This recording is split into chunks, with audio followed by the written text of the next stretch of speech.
Et c'est là où on perd beaucoup de gens parce que, beaucoup de gens, affirment, leur propre existence en disant: «Je suis un être humain, je le suis et j'ai des droits». Mais tous les êtres humains, même ceux qui respectent pas les droits, ont des droits aussi. Ils ont droit de s'agréger en groupe et de dire: «Nous, on se désigne un représentant qui sera représentant de tous nos droits». Et c'est en ça qu'elle est formidable, la Déclaration des droits de l'homme et du citoyen, parce qu'elle te dit que tous les hommes sont égaux en droit.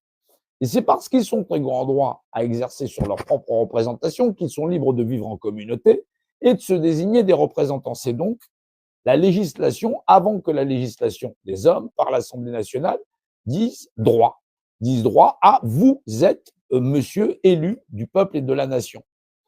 Du peuple et de la nation, d'une partie de ce peuple et de cette nation qui a accepté de vous déléguer ou de vous mandater leur propre représentation, mais pas par défaut la représentation de l'ensemble des êtres vivants.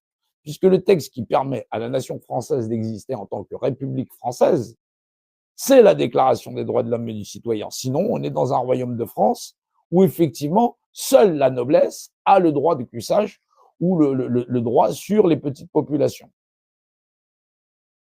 Il faut rappeler aux hommes et aux femmes à nos contemporains des notions simples. Ces notions simples, c'est vous existez après la monarchie, chacun est représentant de lui, chacun est en droit de disposer de lui-même et donc de se désigner un représentant. Mais cela ne permet pas à l'ensemble à ce groupe ou cette groupe majoritaire ou minoritaire, quel qu'il soit, de s'imposer en droit de cuissage sur des populations qui ne le désirent pas. La France est bien une et indivisible, il faut le comprendre.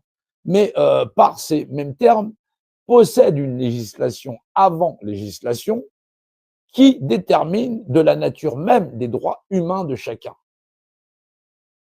Et aujourd'hui, on peut regarder sur les différents médias l'ensemble, et c'est là où c'est le plus triste, c'est les sociologues français, c'est à la fois les intellectuels français, c'est la grande complicité de ces gens en confrérie ou des gens qui sont même indépendants à ne vouloir vendre que leurs ouvrages ou à vouloir se placer ou se trouver une petite place bien confortable dans la société comme monsieur, madame, tout le monde. Parce qu'aujourd'hui, le combat des Français et des Françaises, c'est d'abord mon confort à moi au nom de tous. Ben oui, c'est pas au nom de tous, c'est pas au nom de moi, le confort de tous. C'est mon confort à moi au nom de tous. C'est parce que moi je suis dans la merde qu'il faut qu'on soit tous ensemble. On a perdu, ce qu'était, l'essence, de la grandeur de la France.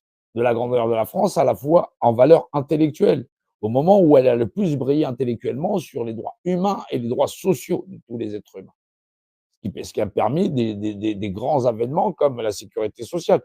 Je vous rappelle que, la sécurité sociale, c'est fin des années 40 et que, la déclaration des droits de l'homme, c'est 1789. Ça fait quand même un grand écart, avant qu'on s'intéresse aux droits de chacun et où effectivement l'argent de la sécurité sociale, elle part chez les milliardaires.